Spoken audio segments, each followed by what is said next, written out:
I'm Dorothy Langston, 70 years old this fall. People keep calling me retired, but the word still feels foreign, like a language I was never meant to speak. For 40 years, I built something from nothing, a media company that began in the damp basement of my house with a borrowed fax machine and a phone line that crackled whenever it rained. Last month, I signed the papers. The sale was final. $88 million. That was the number written on the check. There were handshakes, clapping, even strangers smiling at me like I'd just climbed Everest. But behind those smiles, I felt something sharper. Envy, maybe. Or disbelief that a woman my age could still close a deal that size. So I decided to host a gathering. Not a spectacle, not the circus some expected, but a quiet celebration at home, just family, a few trusted colleagues, and neighbors who had known me since before Langston Media was even a name. The garden never looked better. Hydrangeas in bloom, white linen tables under the soft September light, a string quartet filling the air with something delicate. Champagne on ice, perfectly placed by the catering team my son-in-law, Evan, insisted we hire. Evan, handsome, smooth, always selling something. 10 years married to my daughter Elaine, who swears he's the best thing that ever happened to her. I've kept my own thoughts locked behind my teeth. The toast was set for 6 o'clock. I stood by the fountain, microphone in hand, telling the story of those early days, the risk, the grit, the smell of toner in the morning. People laughed in the right places, nodded in others, but I wasn't watching them. My eyes stayed on Evan. Near the drinks table, his back to most of the crowd, he uncorked a bottle of wine. A Sara from Soma, my choice, one of my favorites. He moved with precision, not nervous but deliberate. He slipped a small object from his jacket, no bigger than a thimble, and poured its contents into a single glass. My chest tightened, not in panic, but in recognition. I'd spent my life studying hands, not words, and his hands told the truth. He turned, face smooth as marble, carrying 2 glasses as if offering me a gift. "Dorothy," he said warmly, "you've earned this. Let me be the one to pour." He held out the left glass. Cameras flashed. Guests lifted their drinks in unison. My daughter glowed beside him, proud of her husband, proud of the story she thought she was living. I accepted the glass, but I did not drink. Not yet. Instead, I walked slowly toward the patio, the stem of the glass cold between my fingers. And as Evan's father, Richard, stood beneath the garden arch with his smug smile and judge's posture, I passed him gently and switched glasses. No one noticed. Moments later, Richard raised it high, toasted me, and drank deep. What followed was not collapse, not drama, but a slow unraveling. His words fractured, his face flushed, then drained. He tried to speak, and in his confusion, he shouted into the silence. "You said she'd sign today, didn't you, Evan? You promised she wouldn't suspect a thing." The crowd froze. Elaine's smile cracked. Evan's body stiffened. My pulse did not quicken. It stilled cold, certain. And as Richard stumbled, I placed my untouched glass down on the stone ledge beside me, folded my hands, and waited. Because this story was never just about money.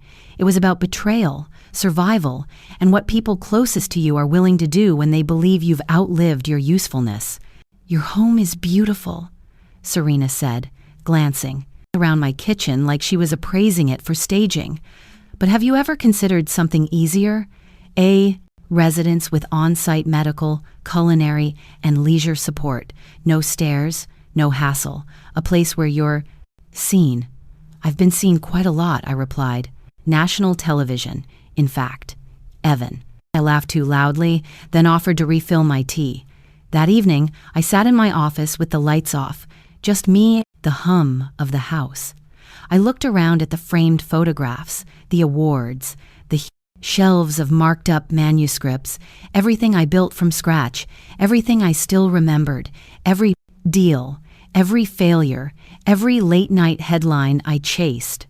I thought about the past 3 months, the subtle nudges, the concerned tones, the idea that aging means surrendering your autonomy gently and gratefully.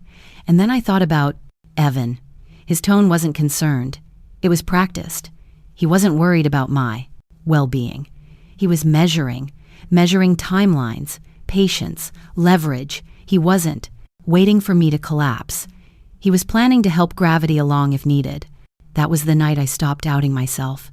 That was the night I stopped hoping I was wrong. That was the night I started watching everything. Richard started talking just as the applause for my speech faded. At first I thought he was just trying to be charming, add a few fatherly words to the moment, as if he were somehow part of the occasion. He stepped forward with a champagne flute in one hand and the other gesturing vaguely toward the crowd. The sun had just dipped below the tree, casting the garden in that golden light people pay photographers to fake. But the warmth in the air didn't match the cold sliding into my stomach. "Ladies and gentlemen," Richard said, swaying slightly, "what an honor it is to be here, to witness the passing of a legacy, a transfer of greatness, if you will." Several heads turned. People weren't sure if this was part of the program or just a self-appointed speech. I saw Evan stiffen near the buffet table, holding a shrimp canopy in midair like it had personally offended him. Richard continued, blinking slowly. "You all heard it. 88 million. That's not nothing.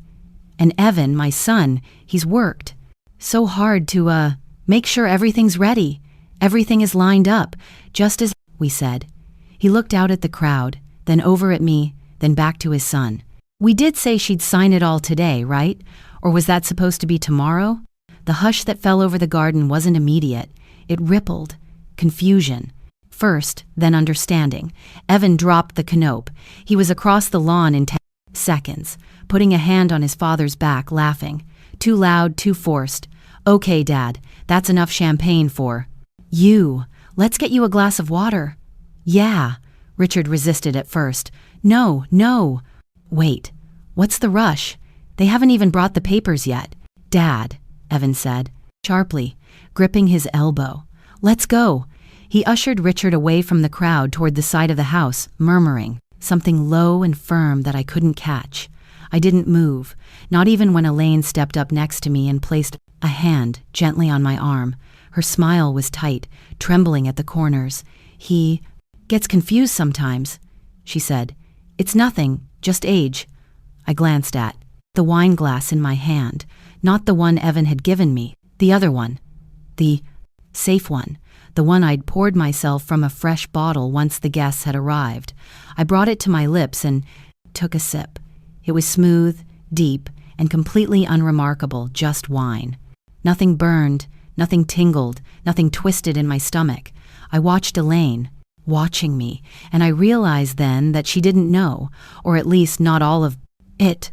There was still softness in her concern, but her eyes darted once toward where Evan had disappeared with his father, and something about the way her fingers curled against the side of her dress told me she was afraid of what might come next. The conversations around us resumed, but they sounded thinner now, more polite than interested. People stole glances toward the edge of the lawn where Richard had vanished.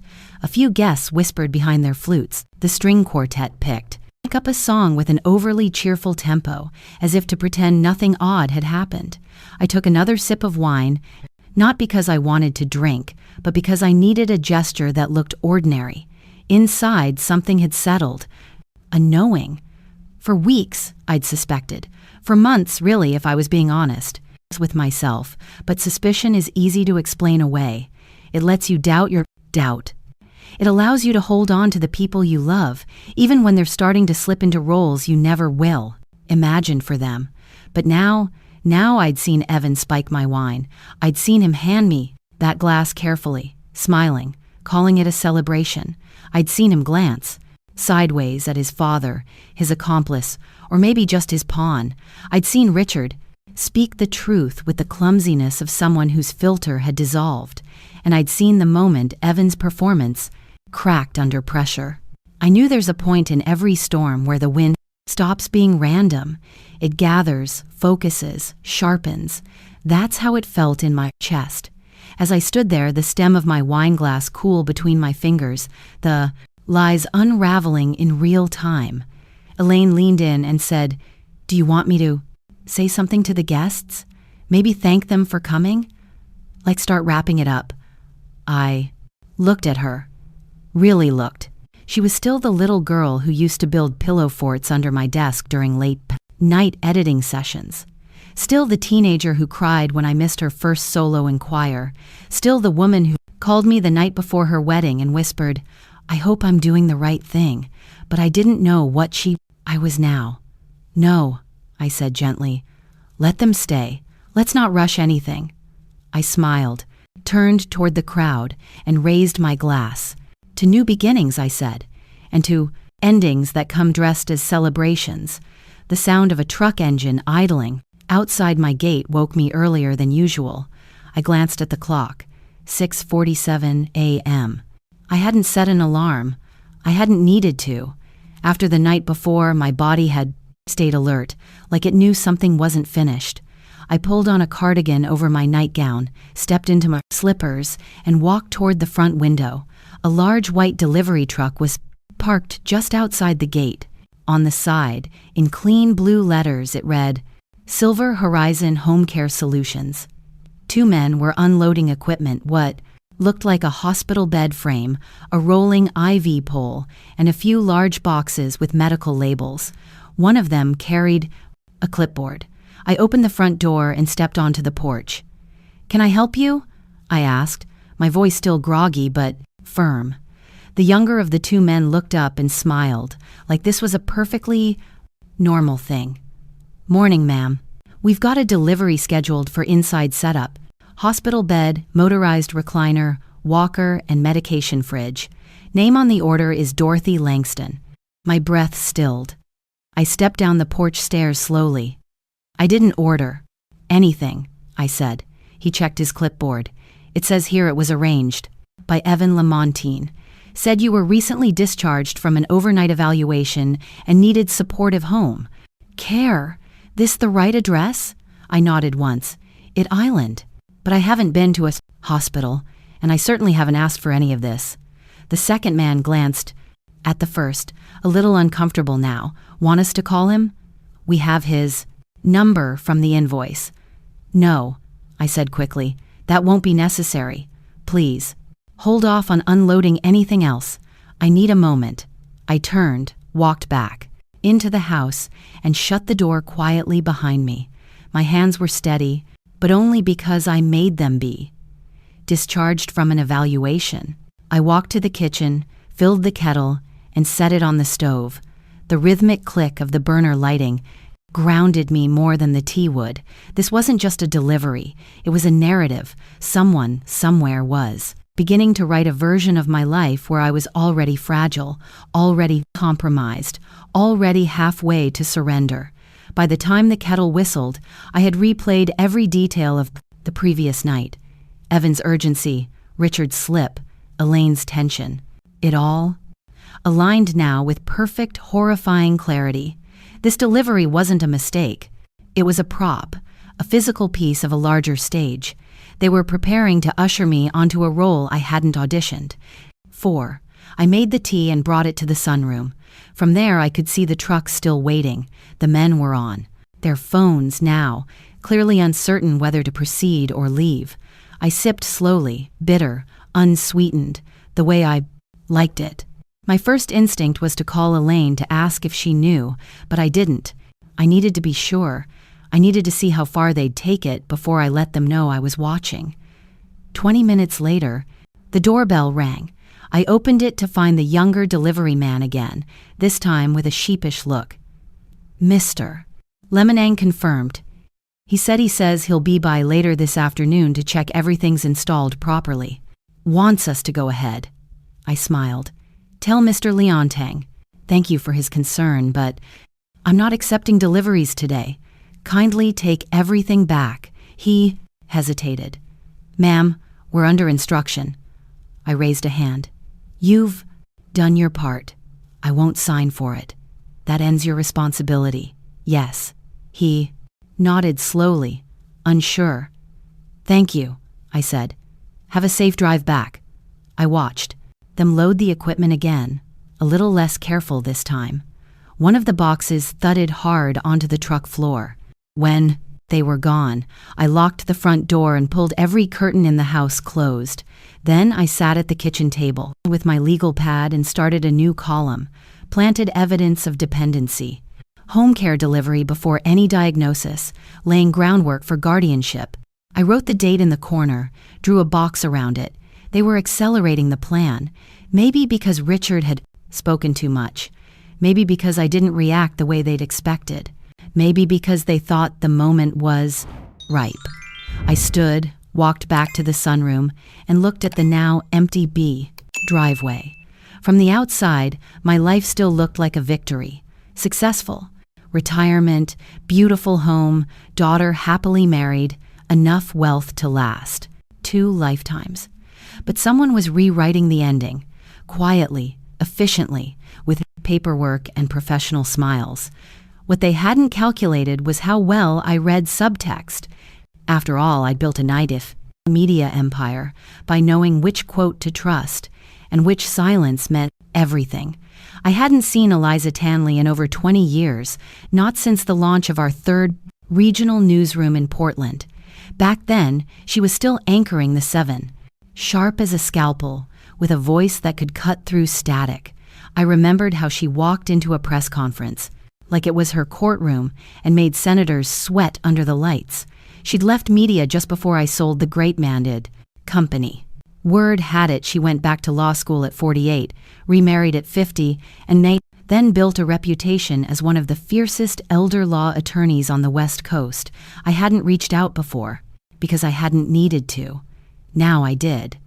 I'd already sent the email the night the medical bed arrived. Short, direct, no details, just the subject line. I think I'm being slowly erased. Can we talk?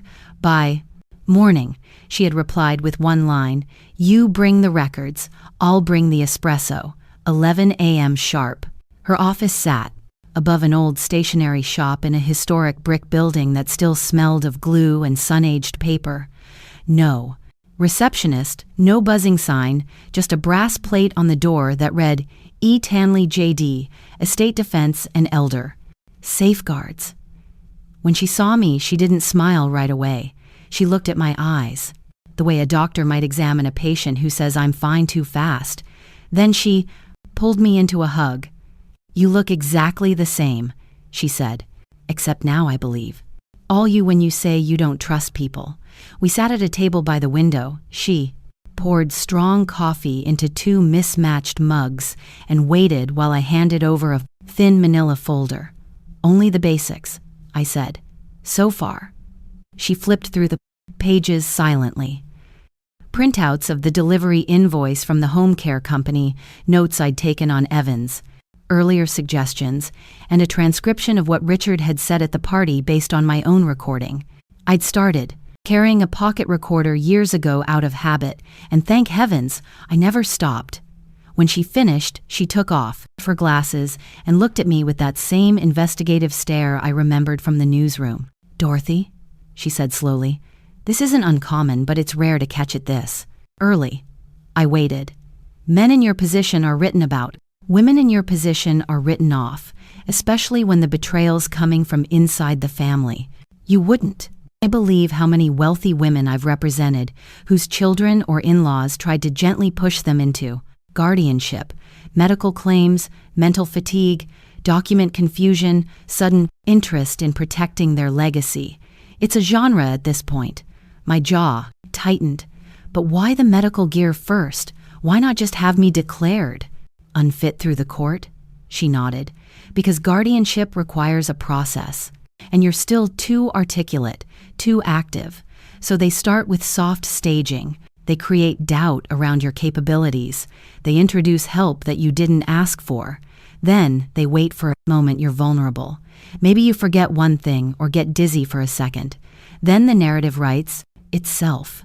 They nearly slipped last night, I said, recounting the moment with the wine glass and what Richard had said. She raised her eyebrows. You need to stop using the attorney Evan recommended immediately. And don't let that man file another sheet of paper under your name. I already called and ended the retainer this morning, I said. Told him I was going in another direction. He didn't even ask why. Just said, good luck, Dorothy. like he was already washing his hands of me. She snorted. Good. That means you're no longer a pawn in his game. I leaned in. What do I do next? Eliza, how do I not just defend but flip? This? She sat back thinking, then pulled a yellow legal pad toward her. First, we tighten every document. Power of attorney, healthcare proxy, financial accounts, trusts. Everything gets reviewed and locked. Second, we document everything. Every visit, every call, every unsolicited suggestion or action by Evan or Elaine. And third, she paused. We create our own paper trail, so if anyone tries to challenge your competency, the record speaks for itself, and they look like the ones with an agenda. I nodded, heart steadying. And what about the company? My sale went through, but the residual assets, licensing, real estate, royalties, still sit under my name. Some are held in legacy trusts, others in holding companies. Her eyes lit up like she was back chasing a lead. Good. That gives us leverage. We build a firewall so high they can't even see the peak. And if they ever push too hard, we have the receipts. I looked out the window as she began drafting a plan. Outside, the city moved like it always had, unbothered, fast, loud. But inside that room, everything had slowed to a pulse. I could finally hear again. I wasn't cornered.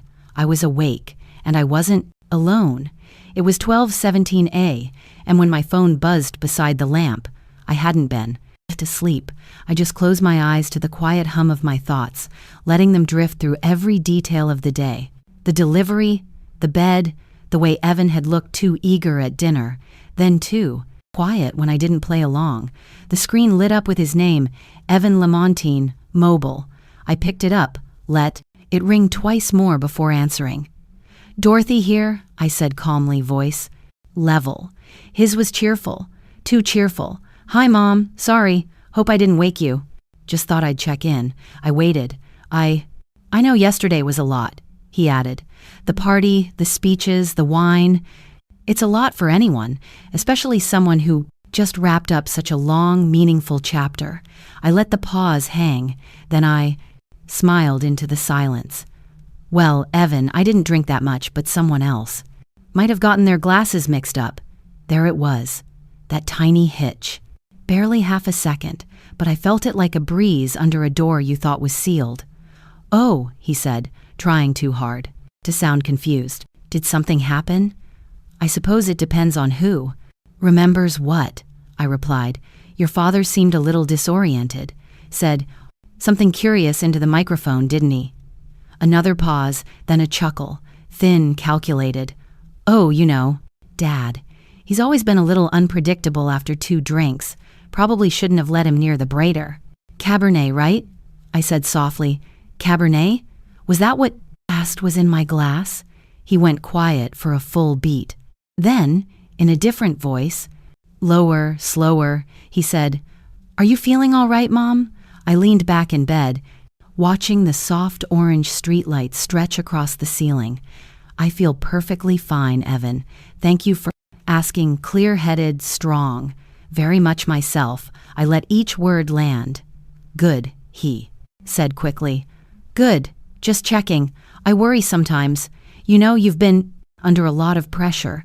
Selling the company, adjusting to retired life. Transitions like these can be stressful. I bit back a laugh. Stress has never been my weakness, I said. I built a media empire while nursing a newborn and running a household where no one remembered to replace the coffee. Filters. I'm not new to pressure. He shifted again. Of course. I just meant, physically, emotionally. Elaine worries too. I mentioned you seemed tired lately. I didn't answer right away. Then I spoke, slow and deliberate. You know, Evan, what I've learned over the years, people only describe women as tired when they want them to stop being difficult. Silence.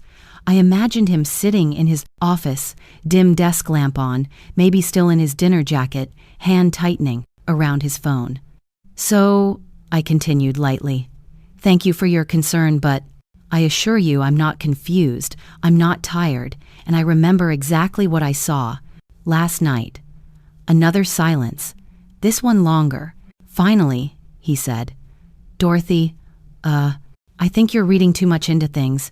It was just a party. Everyone was emotional and some were sloppy. I'm not sure what you're insinuating. No need to be sure, I replied. I just find it odd, the timing of everything. The sudden interest in my health. The new devices arriving at my door without my consent.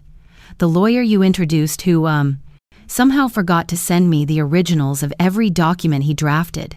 He exhaled, sharply. Look, I'm sorry if you feel overwhelmed. That was never the intent, I thought. You'd be relieved to know that Elaine and I were thinking ahead about your comfort, your safety. Oh, I believe. That, I said. You've been thinking ahead for months now. A pause again. This time. The mask slipped just for a second. You know, Dorothy, he said, a voice tightening. Sometimes we don't realize when it's time to let others help us, especially people who genuinely care. I couldn't agree more, I replied, matching his tone. That's why I've decided to review everything, my accounts, my estate plan, my healthcare arrangements with someone who's known me longer than you have. He didn't reply right away, then a chill in his voice. Are you planning changes? Not planning, I said. Actively doing. Click. The silence crackled between us. Finally, he tried to laugh again. It didn't land. Well, Mom, if you need anything, just ask. We're always here. Just want the best for you. And I'm sure you'll be watching closely to make sure I get it, I said. The call ended a few moments later, polite, distant. But when I hung up, I didn't feel fear. I felt steady. He knew that I knew. And now the clock had started ticking for both of us. I had almost forgotten about the security system. Back when the Media B company was still mine, I'd overseen a project on privacy breaches, one of those exposés that won awards and lawsuits in equal measure. Since then, I've kept my own system updated, quiet, discreet, and unlisted. Not even Elaine knew the backyard camera still rolled. After Evan's midnight call, I couldn't sleep. At sunrise, I wrapped myself in a a shawl, made a cup of black tea, and walked into the small side room I used to call my tech nook. The monitors were covered, but the light on the modem blinked green, still active. I sat down, heart calm, hands steady. I pulled up the archive for the day of the retirement party. It took nearly an hour, fast-forwarding through deliveries, catering staff, florists, and fuss. But then, just after 5:20 p.m., I paused. Evan alone. He stood at the far edge of the yard behind the arbor where the wisteria had begun to droop from the heat. He was partially obscured, but not enough to hide his hands. He reached into his jacket pocket and pulled out a small, dark-capped bottle. He uncapped it, tilted it slightly, studied it. My fingers curled tighter around the mouse. Then he looked over his shoulder, placed the bottle back into his pocket, and walked toward the patio, toward the drinks table. I didn't exhale until the clip ended.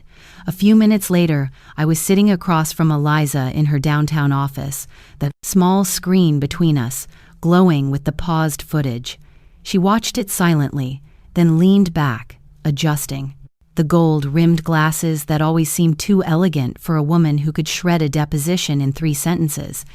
You know what this is, right? She said, not taking her eyes off the image. This isn't just circumstantial. It's motive, it's intent, and it's recorded. I nodded. Should I call the police? She turned to me then, voice lower. Not yet. It's tempting. But if we push now, it becomes your word versus theirs. They'll say you misunderstood, that it was essential oils or medicine. They'll say Richard was tired. You'll look like a paranoid woman who can't handle aging. I swallowed. She was right. Eliza leaned forward. Let them dig. Let them move faster. Every move they make now will be another thread in the net, but only if we're watching. I sat back in my chair staring at the the frozen frame of Evan's hand around that tiny bottle. There had been times in my career where a single photograph changed the fate of a public figure. A frame like this was more than just proof. It was leverage. "Eliza," I said, "I want to trap them with their own blueprint." She nodded slowly. "Then we don't confront. We invite." I tilted my head. "You let them think you're falling for it," she said. "Sign a few things, but nothing binding. Appear cooperative. Tired. If necessary, buy time. Meanwhile, I'll begin assembling affidavit. We'll contact a judge quietly. In parallel, I smiled. There was a familiar rhythm returning to me. The quiet stacking of evidence, the precise build-up before the take-on. "May I keep a copy?" she asked. "Of course." We sat in silence for a few more minutes. The screen still frozen. The sun had begun to move behind her blinds, stripes of light falling across Evan's face. "You know," Eliza said, "finally, a lot of women in your position freeze. They don't want to believe their family could do something like this." I looked at her deadpan. I didn't want to believe it either, but disbelief doesn't stop a storm. It just leaves your windows open. She smiled. "Then let's start closing them." I walked out of her office with a copy of the footage and a flash drive tucked inside, my purse next to a pack of gum and my grandmother's rosary. I wasn't religious, but some rituals carry protection just from being held. At home, I sat on my porch listening to the garden. The birds didn't know anything had changed, but I did. I knew what I'd seen, and now I knew what to do. By Wednesday, the threads began to show themselves. Not just one plan, not just a hasty scheme, but a layered, deliberate architecture of control. It started with a letter slipped into my mail slot without postage. No envelope, just a folded page from a local wellness clinic, vaguely titled and full of euphemisms. At the bottom, a signature, Dr. Calvin Brent. I didn't know him, never met him. Yet, the letter stated I had exhibited concerning signs of early-stage memory disruption, and that I'd been asking. Supportive care plan had been informally initiated through family request. I stared at that page for a full minute before calling Eliza. "He's laying groundwork," she said flatly after, reading it, "to challenge your competency." I felt my jaw tighten. They think if they chip away quietly, no one will hear the house falling. They don't expect resistance, she added, especially not from someone your age. I exhaled slowly. "Then let's make the floorboards creak." That afternoon, I called the number on the paper, pretending to be a concerned relative. The receptionist didn't hesitate. "Oh, yes," she chirped. "Miss Langston's family asked us to monitor and advise on age-related cognitive decline. Would you like to schedule a double to the Madigan follow-up assessment?" I hung up. It was one thing to suspect Evan had hired a doctor, another to hear it confirmed so openly, so casually, as if I were a spreadsheet being moved to the next column. That night, I noticed new faces outside the house. A white sedan parked 2 houses down. A man walking a dog he never seemed to let off leash. A woman jogging who circled the block 6 times without breaking a sweat. It wasn't paranoia, it was choreography. And then, Friday morning, the bell rang. I opened the door to 2 young women in uniform, blue polo shirts with soft pastel logos stitched near the collar. Behind them was a man unloading boxes from a van with the same emblem, Serenity In-Home Living. "Good morning, Miss Langston," the taller of the 2 smiled. "We're here to set up your new wellness living experience." I said nothing. She continued, "We've got a sleep monitor system, fall prevention bed rails, adaptive utensils, and a personalized nutrition tracker. It should only take about an hour to install. Mr. Evan handled all the details for you." She said his name like he was doing me a favor. "I didn't order anything," I replied flat. She looked momentarily confused. "Oh, it's all been prepaid and scheduled for today. We're just here to assist and help with onboarding." "I see." I stepped aside and let them in, not because I was intimidated, because I wanted to know exactly what they thought they were installing. Eliza would want the receipts, and frankly, so would I. As they unboxed, I noticed a binder among the equipment labeled compliance documentation. I watched the shorter woman place it on my kitchen counter and step away to plug in a motion sensor. I walked over, opened the binder, and skimmed the first few pages. There it was: daily observations, caregiver interaction, reports, medication support suggestions, all written in language that made it I seemed like I had already consented to supervised living. My fingers tightened around the binder. "Miss Langston, do you have a preferred schedule for visits?" The shorter one asked gently. "Most clients find mornings easiest for their routines." I turned to her. "What day am I being moved into the assisted living facility?" I asked quietly. Her face blanched. I don't know anything about that. You're just installing the soft trap before the iron cage." She blinked. "Excuse me?" I smiled. "Tell Evan this was a lovely rehearsal. The real performance will be in court." They packed faster than I thought possible. Within 15 minutes, the van pulled away, and my porch was quiet again. But inside, something had changed. No more guessing. No more giving the benefit of the doubt. This wasn't a misunderstanding or overprotection. It was conquest in polite packaging. That evening, Eliza came over. We went through the binder together, page by page. She took pictures of everything, noting names, company registration, numbers, and keywords. "There's an appointment next Thursday," she said, "with a notary and a legal witness. Listed. I guarantee you they plan to bring papers for you to sign. Probably medical proxies, maybe even power of attorney. They wanted me to feel grateful for the help," I said. She nodded. "And then hand them your keys." I leaned back in my chair, staring at the ceiling. "I built an empire out of timing," I murmured, "knowing when to publish, when to pull, when to pivot. And now I wait." Wait for what? For them to show up, papers in hand with their kind smiles and poisoned intentions. And when they do, Eliza smiled before I finished. "We'll have the recorder running." That night I sat alone again, but it didn't feel the same. I wasn't spiraling.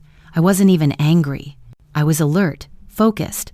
They thought they could redefine me on paper before I had the chance to resist. They didn't know I had already begun writing a counter-narrative, and it started with telling the truth.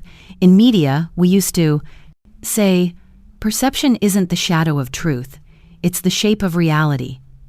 I built a career on understanding what people believed, not what they knew. So if they were building a file on me, creating a portrait of a frail woman losing grip, I would give them the brush and guide their hand, let them paint exactly what I wanted them to see.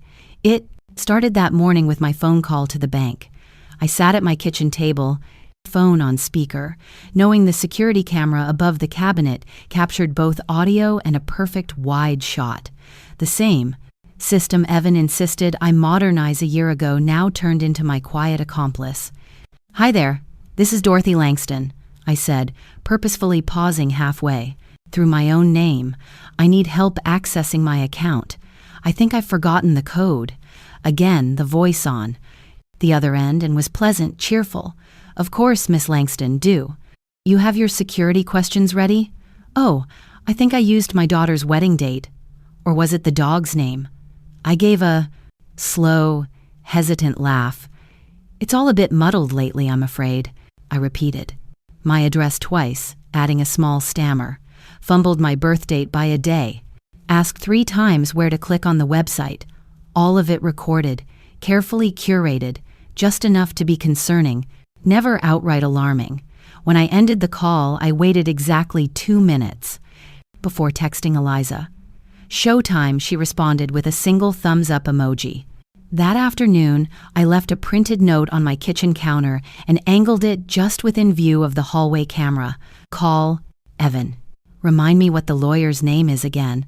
I underlined lawyer twice as dissing. If I was grasping at something I couldn't quite remember. Then, for good measure, I walked around the garden, wearing 2 mismatched shoes and humming a lullaby from my daughter's childhood. Loud enough to be picked up? I wasn't losing my mind. I was baiting a trap, and sure enough, they noticed. The next morning, I received a bouquet of sunflowers and a note. No card, no name, just a post-it stuck awkwardly to the vase. Thinking of you. If things feel confusing, we're here to help. I laughed out loud. A day later, Evan called. Hi, Mom. Just checking in. You sounded a little distracted on the bank call. Elaine was worried. Everything okay? I kept my voice soft. Oh, that. Yes, silly. Me. I kept mixing up the passwords with the grocery list. You know how it gets. He waited a beat too long before responding. Maybe you should let someone else handle that stuff for a while. Maybe, I replied, but I still like knowing what's mine. Later that week, I left an old planner. On my coffee table, the kind with big handwriting and circled appointments, I deliberately misspelled pharmacy and accountant on 2 pages, highlighted at them both. The next day, someone went through it. I know because the page corner was folded differently. I don't know if it was Evan or the care coordinator who had started making surprise drops again, but someone saw. Asset. That was enough. By Friday, I received an email from a lawyer I know, CCD with Elaine and Evan. It was couched in polite concern, offering guidance on estate simplification, mentioning gentle transition planning, and attaching a draft support agreement. They were getting ready. Eliza read it and smiled. They've taken the bait. This document is a landmine of assumptions. The language presumes consent, implies diminished capacity, and seeks preemptive control. They're preparing to make a move. Good, I said. Then I'll make mine. We began preparing counter-documentation. Eliza guided me through a legal capacity assessment, certified, notarized, timed, just before they would likely try to argue otherwise. I sat through each question with sharp clarity, even added humor. When they asked me to recall 5 words after a pause, I offered 6. The psychologist chuckled. Someone still got it, I replied. Someone never lost it. That assessment went into my private file. Alongside it, I stored printed screenshots of Evan's text messages, subtly urging simplification, his emails nudging me toward consolidation for peace of mind, and a log of every unsolicited visit from wellness services. Each item on its own looked harmless, but together they built a story.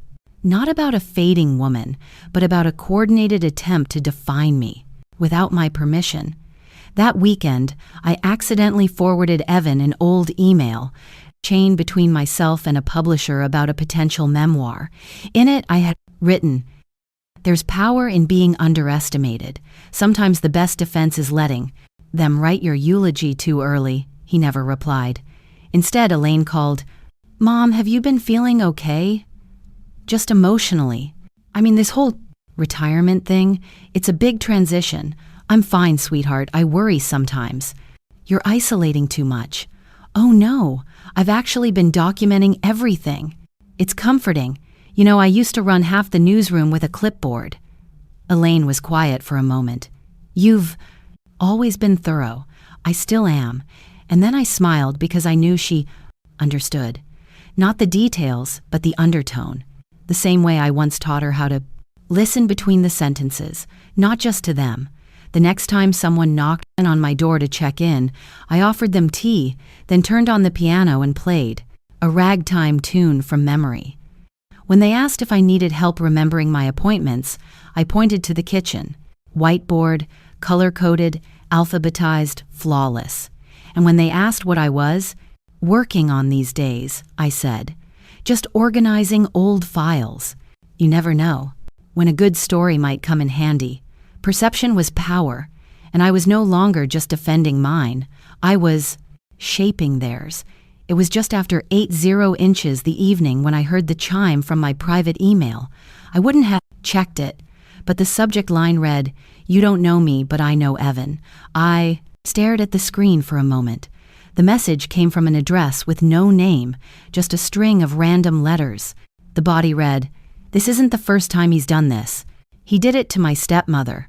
Florida, 2017. If you want to know more, Reply yes. There was no warmth in the words, but something told me this wasn't a prank. The tone was cold, precise, and the fact that she used the past tense. He did. It sent a chill I couldn't shake. I forwarded it to Eliza without comment, then sat still for almost a full minute before typing, yes. The reply came 6 minutes later, this time with a name, Meera Kellerman. I was with Evan when I was 24. We lived together in Tampa for just over a year. He was charming at first, but then came the questions about my stepmother, her estate, her insurance. He said it was just curiosity, but it never was. Attached were photos. One was of Meera and Evan, arms wrapped around each. Other, dated September 2016. Another showed a different woman, older, in a wheelchair, at what looked like a marina.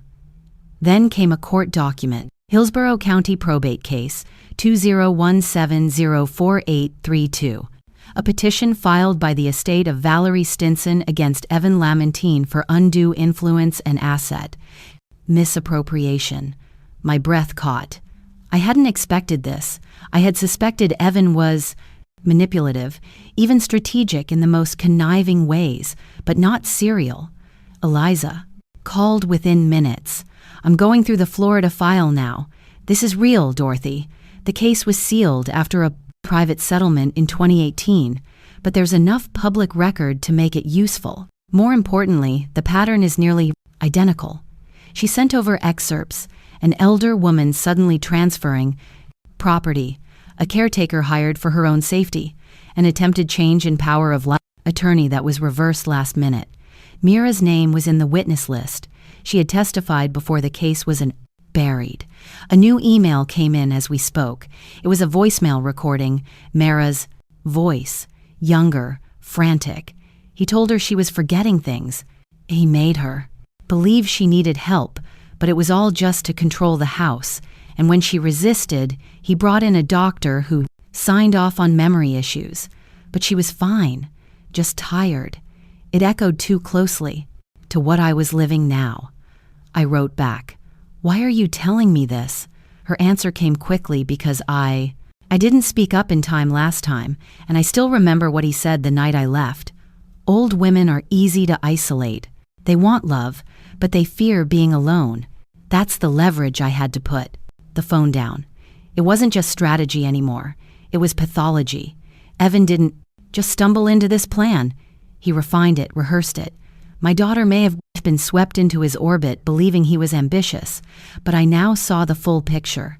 He was a man who hunted patterns, women past their prime, family tensions, wealth guarded by sentiment, and he knew exactly how to unlock every door.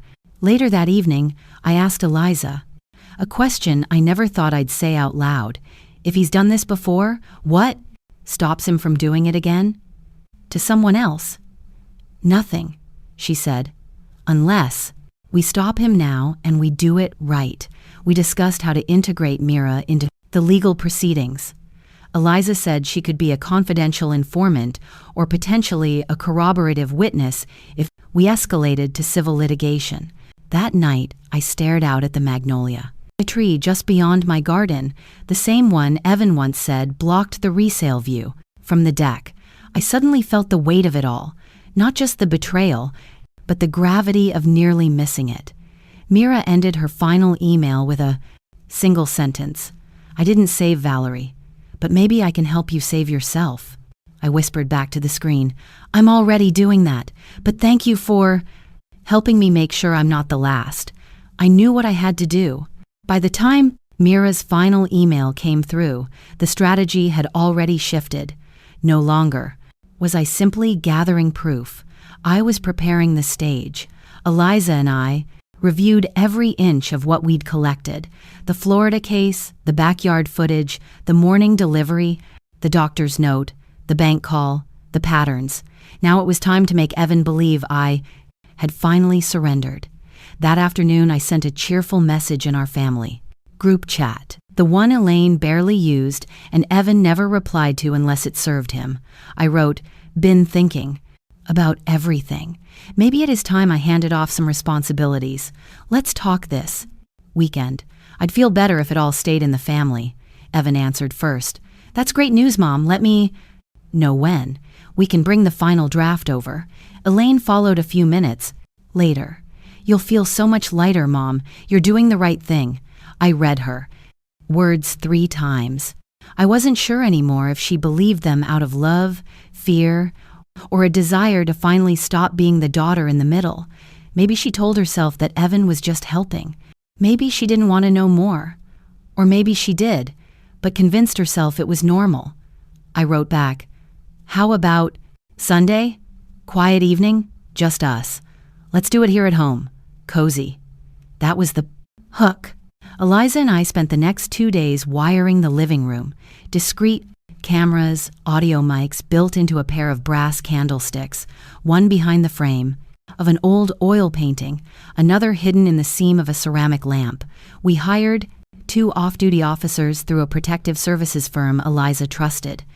They'd wait in the study with her, connected to everything through a private feed. Sunday arrived crisp and windless. I wore the blue cardigan Elaine had given me last Christmas. It was itchy at the collar, but it made her believe I was still soft. They arrived right on time. Evan, in his usual blazer, holding a folio. Elaine carrying a bottle of white wine like it was a dinner gift, not a distraction. I greeted them with a smile that didn't reach my chest. We sat in the parlor. The fire flickered gently. Evan pulled out the folder and started with a warm voice. Dorothy, we've simplified the documents a little. The power of attorney is narrowly tailored just around investment accounts. Nothing else. It's just to give us flexibility while markets shift. I nodded slowly, eyes on the page. Elaine added, we thought it would make you feel safer to keep it within the family. So, no outside firms, no strangers. I glanced at her. You mean no lawyers? Her lips tightened just enough to show the seam between belief and complicity. I tilted my head. But it's such a cold evening. Wouldn't it be better if we brought this into the sitting room? More comfortable chairs? Besides, this table's always today. It's been wobbly. They agreed, and we walked into the room where everything was ready. The cameras blinked silently. The microphones buzzed to life. Eliza watched from the monitor, lips pressed tightly. The officers sat still behind the door, waiting. I let them pour the wine. Evan didn't touch his. He was focused. He laid out the documents. If you just initial here and here, then sign at the bottom. We can file this tomorrow. I took the pen, let my fingers fumble slightly. Tell me again what this covers, I asked gently. Just the investments, anything with volatility. It's standard. I've already had a financial advisor look over it. He gave that smile he thought was reassuring. He said, it's exactly the kind of thing someone in your position should do. My position, Elaine added. And with the home nurse coming next week, we thought it best to align everything, make it all seamless. I paused, let the silence draw out just enough.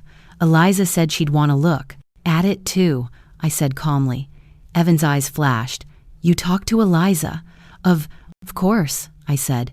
She's a dear friend. She's just in the other room, actually. They both froze. Elaine blinked. Evan's lips parted, then closed again, and then came the knock. Eliza entered calm, in control, carrying a single thin file. Behind her, 2 plainclothes officers stepped into view. Evan's color drained in real time. Eliza placed the file on the table. Before any signatures happen, I thought I should walk through a few things, including the footage from last Thursday and some notes from Hillsborough County. Elaine whispered, What is this? I turned to her, quiet and steady. It's the truth, darling. The one I almost missed. The next few minutes unfolded without chaos. There was no yelling, no confrontation, just Evan stiffening as the officers asked him to sit as they opened a conversation he thought would never come. Elaine held her breath through it all, and I stood very still because I knew what we'd captured and what would come next. The pen was still in my hand, but I'd never signed. I never would. I set the tea tray down with a calmness I didn't fully feel. The China clinked-kecked slightly as I adjusted the cups.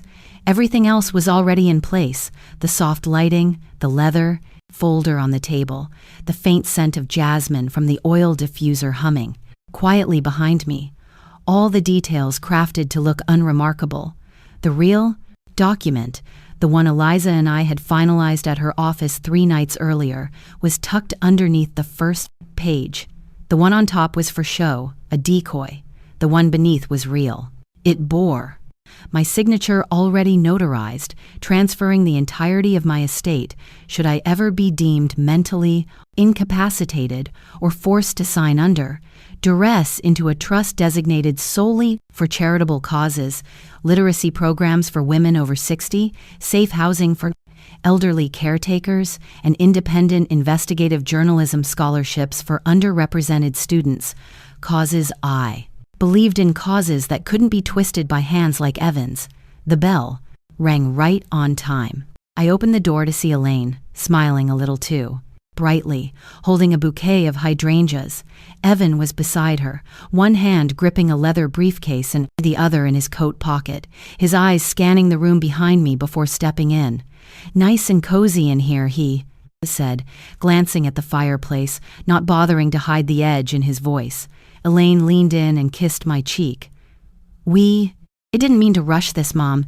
It's just timing is important with some of the accounts." I nodded, ushering them toward the sitting area. "Of course, dear. I understand. Let's just take our time today." The folder lay on the center table, exactly where Evan's eyes landed first. He opened it and flipped through, scanning the first page quickly. He didn't realize it was formatted differently from the last draft. He didn't care. He thought he had won. "I just need your signature on these last sections," he said, placing a pen in front of me. "Initial here and here, then full signature on the last page." I reached for the pen with steady hands. "Remind me again, what exactly does this authorize?" I asked, carefully writing my initials in the margins where he pointed. Elaine sat beside me, fingers laced. "It's just consolidating investment rights, letting Evan streamline a few of your larger holdings. Makes things easier while you relax." "While I relax," I echoed softly. "Evan?" I didn't wait. "You'll still have full access to your accounts. Of course, this is just a formality." "Really?" He handed me the final page. I took a long breath, then signed my name. Not on the top sheet, not on the one he thought I was signing, but on the real one, the one underneath, the one Eliza had helped me prepare. Designed for this exact moment, designed to activate only if coercion or threats were recorded. I folded the papers back into the folder, as if nothing happened. Evan exhaled in visible relief. "Perfect," he said. "We'll get this filed tomorrow." Then he leaned back in his chair and let his guard down. "You know, Mom," he said, tone shifting, "I'm glad you came around. Honestly, if we had to push this much further, I was going to have Dr. Helms do a full in-home evaluation tomorrow morning. We already have the Sunset Oak Suite reserved just in case you weren't feeling cooperative." Elaine stiffened slightly but didn't speak.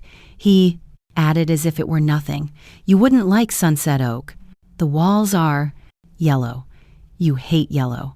I nodded slowly, letting the silence stretch. The camera embedded behind the clock on the mantel blinked once. It had caught every word. I stood and poured the tea. "Would you like sugar?" I asked, voice even. Evan blinked, caught off guard by the domestic question. "No, I'm good," he said. Elaine whispered, "Is this really necessary, Evan?" He looked at her sharply but said nothing.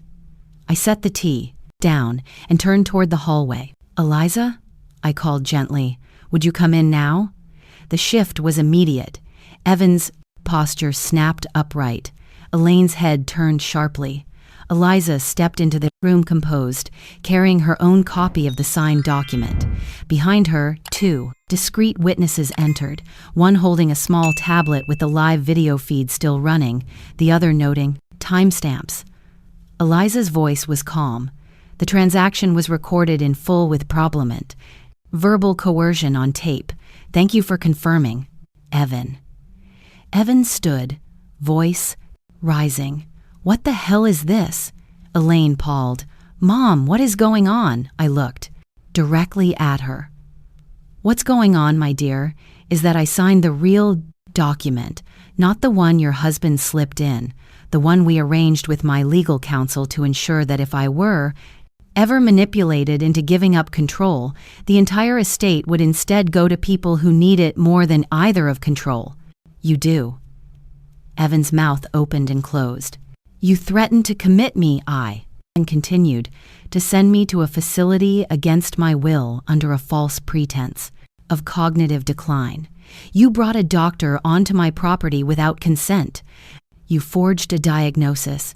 You ordered medical equipment under my name. You crossed the line. Eliza handed him a copy of the evidence file. Evan's face turned a dull gray.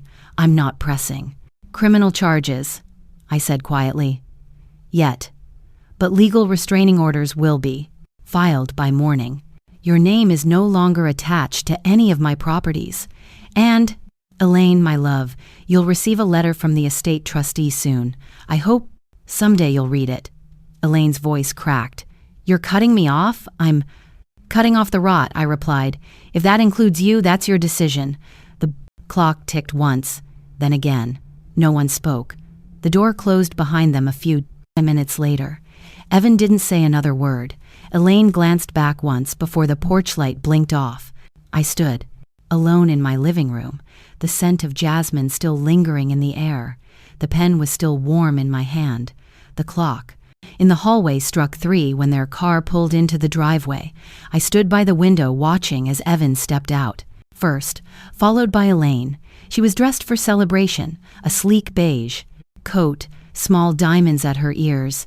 Evan carried the leather folder I'd seen countless times before, the one he always brought when he thought he was closing a deal. I had tea waiting, the good china set out, curtains half drawn to make the room feel smaller, warmer, more intimate. The document was already on the table, neatly centered. The top sheet was his version, the one he'd expect me to sign. The real document prepared by Eliza, legally binding and irrevocable, lay directly underneath, nearly identical in format, except for one crucial clause. In the event of coercion, undue influence, or any proof of manipulation, my entire estate would transfer to a foundation benefiting elder advocacy and women's education. It bore a small watermark, nearly invisible, a quiet signature of my will. I opened the door before they rang the bell. Come in, I said. Let's keep this quick, shall we? Evan gave me that rehearsed smile, the one that made his cheeks move but never touched his eyes. Of course, Mom. You look rested. Elaine followed with a nod and a practiced warmth. It's good to see you, Dorothy. Truly. I led them into the living room, gesturing to the armchairs. Everything's ready, I said. No need, Evan said quickly. Let's get this part done. We'll toast after. He picked up the folder and opened it, checking the pages like a man pretending not to be eager. Same version we discussed, he said, sliding the papers toward me. This gives me investment authority and lets me restructure some holdings for your benefit. All standard, Elaine added. We've kept everything straightforward. Just initials here, and full signature on the back. I picked up the pen slowly, glancing down at the first page. My heart didn't race. My fingers didn't tremble. I was steadier than I'd felt in months. Before I sign, I said, Tell me, what happens if I don't? Evan laughed too loud for the room. What do you mean? If I choose not to sign anything today, I said evenly. What then? His smile faltered just slightly. Then with a tight breath, he said, We'd have to make other arrangements. Look, this isn't adversarial, but time's important, and if we don't finalize this, I'll have to involve Dr. Helms. He's scheduled to start evaluations tomorrow, and Sunset. Oak has a suite ready. You know the one. Second floor. Nice view. Good staff. They're expecting you. Elaine looked away, lips pressed together. I nodded. Once. Understood. I flipped past the first page, then the second, then the third, until I reached the final sheet. The one that looked like his but wasn't. The one we'd prepared, notarized, and time-stamped with my team. The one that would render his efforts irrelevant the moment he crossed the line. I signed my name with slow, deliberate strokes. Evan exhaled in triumph. Perfect. I'll send this over to legal today. By the end of the week, we'll have the new structures in place. He reached for the folder, but I placed my hand over it. Would you like tea now? He blinked. What tea? I repeated, standing. You said we'd toast. Elaine murmured. I'll help you. We walked to the kitchen, and I let the quiet fill the space. As she reached for the cups, I turned to her. Do you? I believe you've done the right thing? She paused, fingers hovering over the handles. I believe Evan wants what's best for you. Do you? Her hand trembled as she poured. When we returned, Evan was on the phone, likely calling someone to initiate whatever transfers he thought were now possible. He ended the call as we entered. All set, he said. That wasn't so bad, was it? At that moment, the hallway camera blinked, the one hidden in the clock frame, the one wired directly to Eliza's private server. Every word recorded, every signature time-stamped, and most importantly, his threat. I sat and handed him the tea. You were right, Evan, I said softly. Said oak doesn't suit me. Yellow walls make me nauseous. He stared at me. Then slowly, too slowly, his eyes drifted back to the folder. He opened it again, saw my signature, saw the page, and froze. He flipped upward back to the beginning. It didn't match. He looked at me, truly. Looked for the first time in a long while. What is this? What I signed, I replied gently, is a legal declaration that any document signed under pressure, manipulation, or threat are nullified. In those cases, all my assets pass into charitable trust. You didn't read the fine print. You didn't notice the watermark, but you were recorded. Elaine put her cup down, hands shaking. Dorothy, don't, I said, eyes never leaving Evan. You knew what he was doing. He stood, voice rising. You can't do this. That wasn't the agreement. We had a deal. No, I said, standing with him. You had a plan. I had a choice. Behind the hallway curtain, the door opened quietly. Eliza stepped in, followed by two plain officers, each holding evidence files. One of them nodded at me and whispered something into a lapel microphone. I'm not pressing charges, I said calmly. Yet, but you are both now legally barred from accessing my property, accounts, or medical records. The court will receive the footage today, and the Preston Foundation will begin its work tomorrow. Evan stared at me with a hatred I'd never seen before.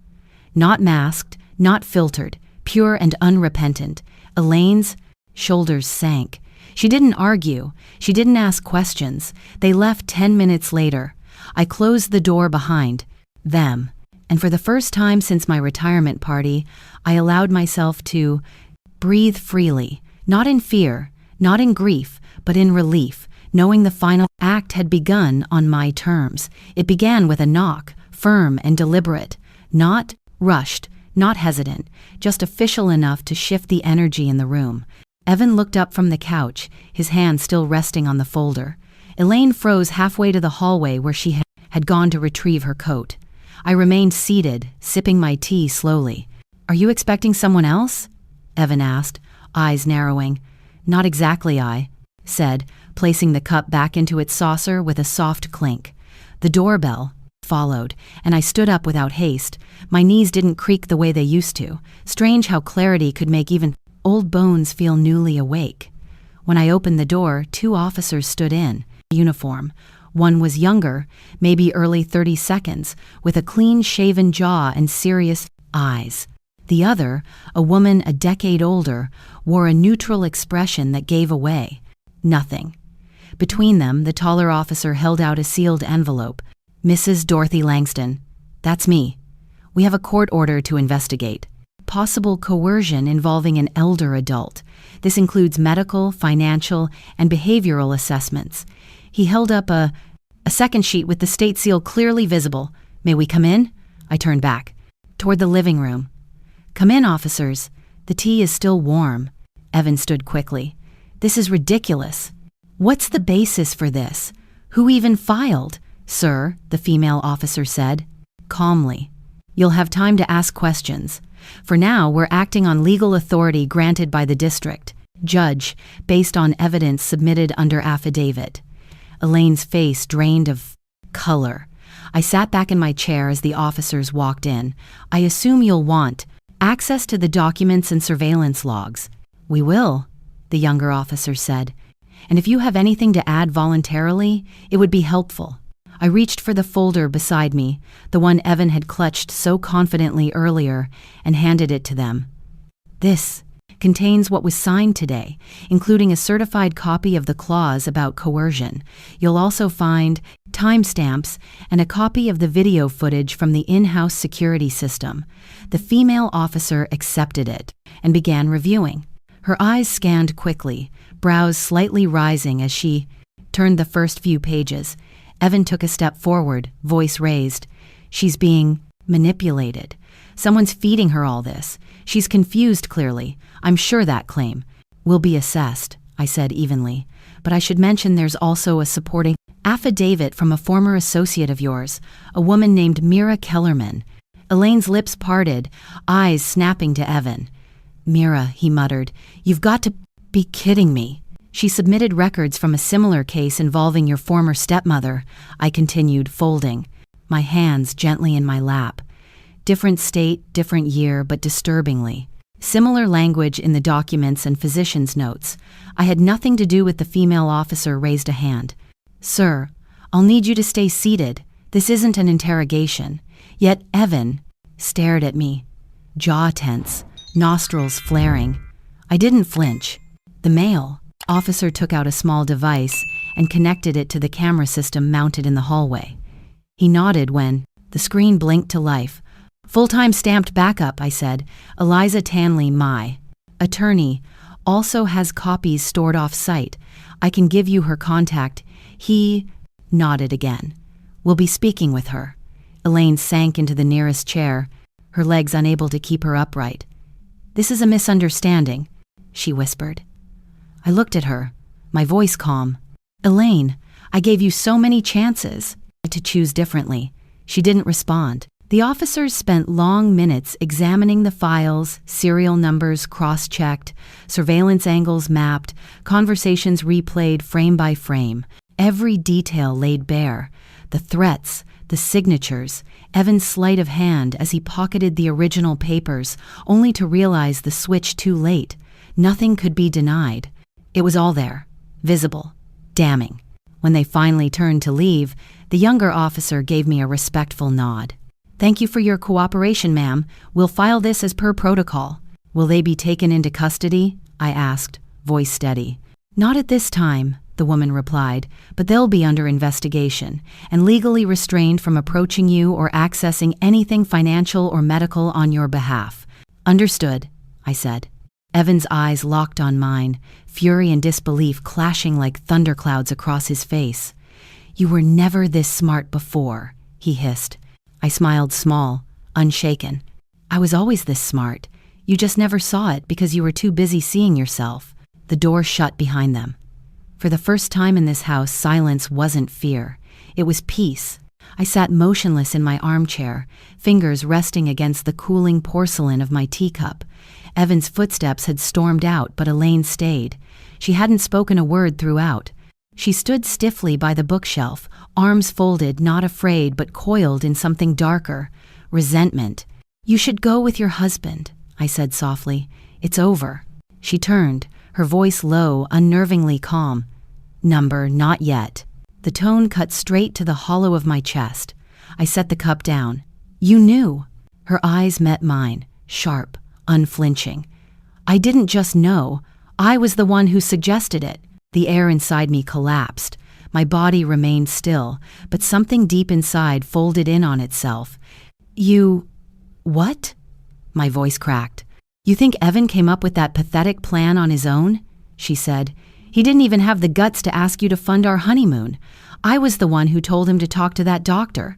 I was the one who said you'd be vulnerable once you retired. You built an empire, Mom, but you left bodies on the road up. You left me." Her voice didn't tremble, not once. "I don't understand," I whispered. "Yes, you do." She stepped closer, eyes like glass. "While you were building media campaigns and flying coast to coast, you missed birthdays, school recitals, Wednesday dinners. You missed me. I gave you everything I had," I whispered. "You gave me opportunity. You gave me money, but never you. You gave the world your genius, strangers your voice, but you gave me absence." Her words cut with the precision of a scalpel. Tears threatened my eyes, but I blinked them back. Not yet. I needed to see the full shape of this betrayal. "So this was revenge?" I asked. "No," she said coldly. "It was balance. If you wouldn't give me your attention, the least you could give me was the life you built while ignoring me. That was fair." I shook my head slowly. "I never thought— Not you. Evan, maybe, but not my daughter." She gave a bitter laugh. "You say that like you ever knew me." That was the final cut. Clean, deep. At the threshold, she paused, her back half turned. "I was never going to put you in a nursing home. That was Evan's part. I only wanted you to feel what I felt growing up small, invisible, helpless." My grip tightened on the chair. "You did?" She looked over her shoulder, lips curling. "Good."